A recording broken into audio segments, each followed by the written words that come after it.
حي على الفلاح۔ السلام علیکم ورحمۃ اللہ وبرکاتہ۔ آئیے محبت کے ساتھ درود پاک پڑھ لیں۔ حضرت ابو ہریرہ رضی اللہ عنہ سے روایت ہے کہ ایک دفعہ ہم لوگ مسجد نبوی میں بیٹھے قضاء و قدر کے مسئلہ میں بحث مباحثہ کر رہے تھے کہ اسی حال میں رسول اللہ صلی اللہ علیہ وآلہ وسلم باہر سے تشریف لے آئے اور ہم کو یہ بحث کرتے دیکھا تو آپ صلی اللہ علیہ وآلہ وسلم بہت برا فروختہ اور غضبناک ہوئے، یہاں تک کہ چہرہ مبارک سرخ ہو گیا، اور اس قدر سرخ ہوا کہ معلوم ہوتا تھا آپ صلی اللہ علیہ وآلہ وسلم کے رخساروں پر انار نچوڑ دیا گیا ہے۔ پھر آپ صلی اللہ علیہ وآلہ وسلم نے ہم سے فرمایا، کیا تم کو یہی حکم کیا گیا ہے؟ کیا میں تمہارے لیے یہی پیام لایا ہوں کہ تم قضاء و قدر کے جیسے اہم اور نازک مسئلوں میں بحث کرو؟ خبردار، تم سے پہلی امتیں اسی وقت ہلاک ہوئیں جب انہوں نے اس مسئلہ میں حجت اور بحث کو اپنا طریقہ بنا لیا۔ میں تم کو قسم دیتا ہوں، میں تم پر لازم کرتا ہوں کہ اس مسئلہ میں ہرگز حجت اور بحث نہ کیا کرو۔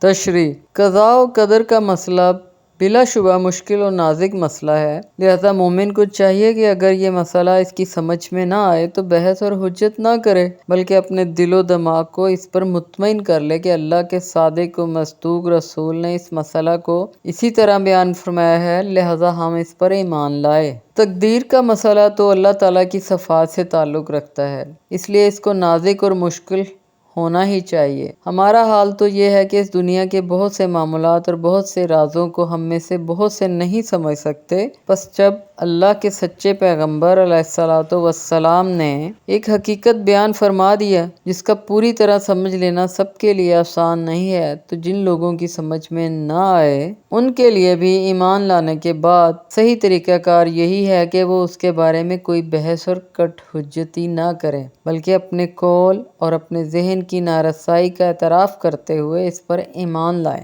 رسول اللہ صلی اللہ علیہ وآلہ وسلم کے سخت غصہ اور جلال کی وجہ غالباً یہ تھی کہ حضرات آپ صلی اللہ علیہ وسلم کی تعلیم و تربیت میں تھے اور آپ سے براہ راست دین حاصل کر رہے تھے۔ ان کو جب آپ نے اس غلطی میں مبتلا دیکھا تو قلبی تعلق رکھنے والے معلم و مربی کی طرح آپ صلی اللہ علیہ وآلہ وسلم کو سخت غصہ آیا۔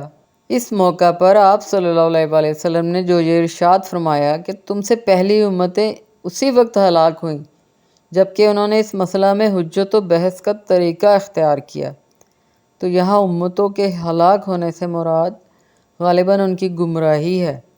قرآن و حدیث میں ہلاکت کا لفظ گمراہی کے لیے بکثرت استعمال ہوا ہے۔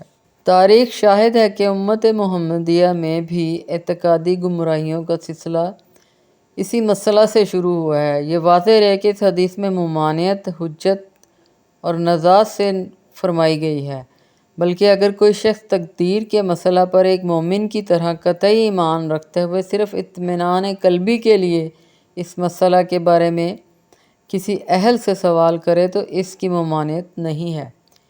اس سے پہلے دو حدیثوں میں خود رسول اللہ صلی اللہ علیہ وآلہ وسلم نے بعض صحابہ کرام کے سوال کے جواب ہی میں اس مسئلہ کے بعض پہلوؤں کو خود سمجھایا ہے، تو ثابت ہوا کہ ہمیں تقدیر کے سلسلے میں بالکل بحث و مباحثہ نہیں کرنی چاہیے اور اس حدیث پر عمل کرنا چاہیے۔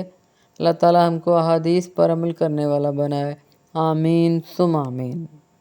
ویڈیو اچھی لگی ہو تو اس کو لائک، شیئر اور سبسکرائب ضرور کریں۔ شکریہ، جزاک اللہ۔ اللہ حافظ۔